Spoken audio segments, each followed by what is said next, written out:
J'ai dit hier, et à dessein, que si la volonté fixe sa joie dans quelqu'un de ces biens sensibles dont il a été question lors des évocations précédentes, c'est, pour le moins, une vanité. Quand elle ne s'y arrête pas, mais que, dès le premier moment où elle perçoit de la joie de ce qu'elle voit, entend, touche, etc., l'âme s'élève vers Dieu et lui offre cette joie qui lui sert de motif et de stimulant pour atteindre ce but, elle agit très bien. Non seulement on ne doit pas alors éviter ces impressions quand elles produisent cette oraison et cette dévotion, mais au contraire, on peut s'en servir. On le doit même, dès lors qu'elle favorise un si saint exercice. Des âmes, en effet, tirent des objets sensibles un grand secours pour aller à Dieu. Néanmoins, ces âmes doivent agir avec beaucoup de prudence sur ce point, et bien examiner quels effets elles en retirent. Car très souvent, un grand nombre de personnes adonnées à la spiritualité usent des récréations susdites que donnent les sens, sous le prétexte de se donner à l'oraison et au service de Dieu, mais en réalité elles se conduisent de telle sorte qu'elles recherchent une récréation plutôt que l'oraison, et leur propre satisfaction plutôt que le service de Dieu. Leur intention, semble-t-il, est de servir Dieu, mais l'effet n'est autre qu'une récréation sensible, et au lieu de stimuler la volonté et de la porter vers Dieu, on ne retire que plus de faiblesse et d'imperfection. Voilà pourquoi je veux donner ici une règle qui servira à découvrir quand les satisfactions sensibles sont utiles ou non. Voici un exemple. Si toutes les fois que l'on entend de la musique, des sons ou des conversations agréables, que l'on respire de suaves parfums, que l'on goûte quelques saveurs ou que l'on éprouve des touches délicates, on dirige de suite la pensée et les affections vers Dieu, si l'âme estime plus ce souvenir de Dieu que l'impression sensible qu'il a provoquée, si même elle n'apprécie cette impression que pour cette fin, c'est un signe qu'elle en tire bon profit, et cette impression sensible est utile à l'âme. Dans ce cas, elle peut s'en servir, car alors les objets sensibles nous aident à obtenir la fin pour laquelle Dieu les a créés et nous les a donnés, et cette fin est qu'ils nous servent à le mieux connaître, à mieux suivre sa volonté, à mieux l'aimer. Il faut savoir ici que celui à qui ces impressions sensibles produisent uniquement l'effet spirituel dont nous parlons ne les désire pas néanmoins pour cela, et ne s'en soucie que pour ainsi dire point, bien que, quand elles s'offrent à lui, il en éprouve une grande joie, à cause de ce plaisir d'aimer Dieu dont il a été question et qu'elle lui procure. Aussi ne les recherche-t-il point forcément, et quand elles se présentent, sa volonté, je le répète, les dépasse aussitôt et les abandonne pour se fixer en Dieu. Le motif pour lequel il ne se préoccupe pas beaucoup de ces impressions, bien qu'elles l'aident pour s'élever vers Dieu, c'est qu'il est habitué à aller vers lui, en tout et pour tout. Il est tellement attiré, absorbé, captivé par l'Esprit de Dieu que rien ne lui manque et qu'il ne désire rien. Si néanmoins il lui arrive de les désirer dans ce but, il passe outre aussitôt, il les oublie et n'en fait aucun cas. Quand au contraire, on ne sent point cette liberté d'esprit, ou lorsqu'on éprouve ses impressions et ses goûts sensibles, et que la volonté s'y arrête ou s'y attache, il en résulte un dommage pour l'âme. Elle doit donc éviter de s'en servir.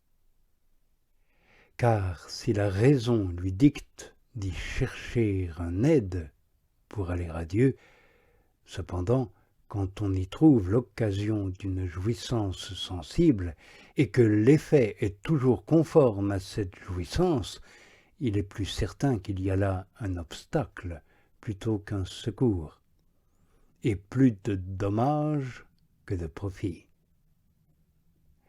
L'âme vient-elle à constater que le désir de ces sortes d'agréments règne en elle, elle doit le dompter, quitte à y renoncer, car plus ce désir est fort, plus il cause d'imperfections et de faiblesses.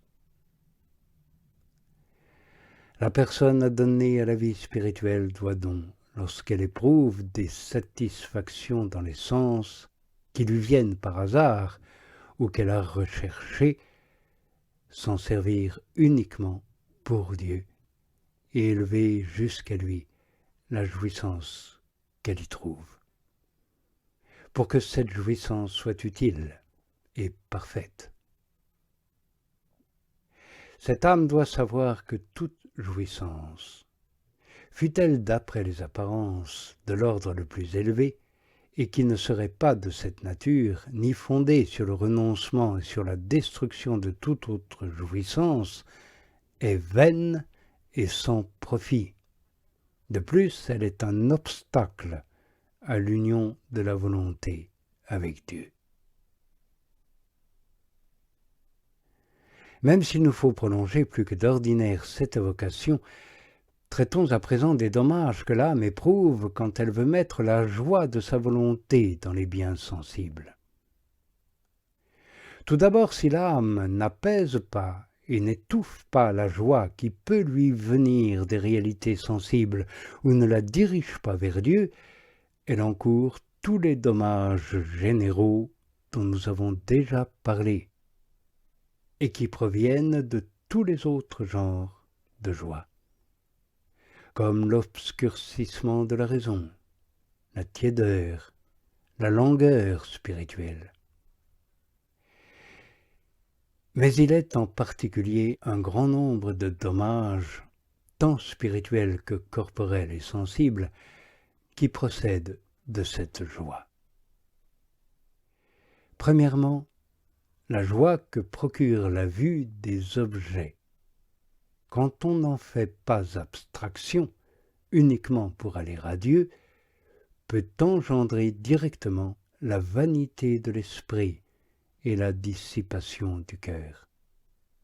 Une convoitise désordonnée, la perte des convenances et du maintien intérieur comme extérieur, les pensées impures, les jalousies. Deuxièmement, la joie qu'on éprouve à entendre des choses inutiles engendre directement la distraction de l'imagination, la superfluité des paroles, la jalousie, les jugements téméraires, la mobilité des pensées et une foule d'autres dommages de cette sorte très dangereux. Troisièmement, la joie que l'on éprouve à respirer de suaves parfums engendre le dégoût des pauvres, ce qui est opposé à la doctrine du Christ Jésus. Elle engendre aussi l'horreur de la dépendance, le peu de soumission du cœur pour les choses humiliantes et une insensibilité spirituelle qui est au moins proportionnée à la passion de cette joie. Quatrièmement, la joie qu'on éprouve à savourer les mets engendre directement la gourmandise et l'ivrognerie, la colère, la discorde, le dégoût des plats simples et le manque de charité envers le prochain et les plus pauvres. C'est ce que prouve la conduite que tint à l'égard de Lazare, ce riche qui mangeait chaque jour d'une manière splendide. De là viennent encore les indispositions corporelles, les infirmités. De là naissent aussi les mouvements déréglés, parce que les foyers de la luxure augmentent. De plus, il engendre directement une grande torpeur d'esprit, ainsi qu'une langueur telle, pour les choses spirituelles, qu'on ne peut plus les goûter, ni y prendre part, ni même en parler.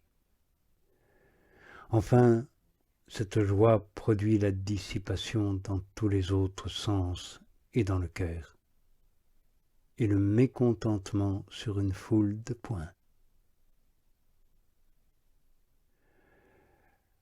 Quant à la joie que le toucher éprouve dans les choses douces, elle produit plus de dommages encore, et des dommages plus funestes, et plus rapidement que les autres joies pervertit le sens et ruine l'esprit dont elle éteint la force et la vigueur. Oui, de là naît le vice abominable de la mollesse et des motifs qui l'excitent, selon le degré de cette sorte de joie. Cette joie nourrit la luxure, rend l'esprit pusillanime, tandis que le sens devient lascif, facile à l'émotion et porté à pécher et à faire le mal. Elle répand aussi dans le cœur une vaine allégresse et une folle satisfaction. Elle crée la liberté de langage et l'immodestie des yeux. Elle fascine et émousse les autres sens, selon le degré où elle est parvenue elle-même. Elle entrave la droiture du jugement. Elle le maintient dans l'ignorance et la sottise spirituelle. Moralement, elle engendre la lâcheté et l'inconstance, répand des ténèbres dans l'âme, de la faiblesse dans le cœur, et inspire de la crainte là où il n'y a pas lieu d'en avoir.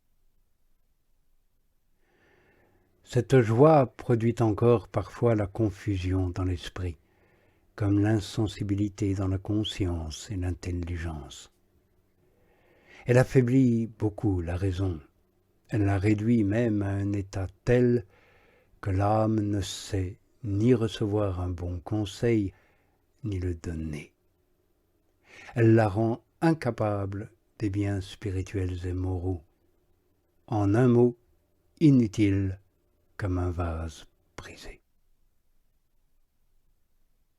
Tous ces dommages découlent de ce genre de joie. Ils sont plus ou moins nombreux chez les uns ou chez les autres, plus ou moins intenses selon le degré d'intensité de cette joie, comme aussi selon les dispositions, la faiblesse de l'inconstance du sujet. Il y a en effet des natures qui subiront plus de dommages d'une petite occasion que d'autres d'une grande. Enfin, par cette sorte de joie qui provient du toucher, on peut encourir tous les maux et tous les dommages qui, comme nous l'avons dit, sont la conséquence de la joie qu'on met dans les biens naturels. Dès lors qu'il en a déjà été question, je n'en parle pas ici. Je ne dis rien non plus de beaucoup d'autres préjudices qui résultent de cette joie du toucher, comme par exemple la négligence dans les exercices spirituels et les renoncements corporels. Enfin, la tiédeur et le manque de dévotion par rapport à la pratique des sacrements de pénitence et d'Eucharistie.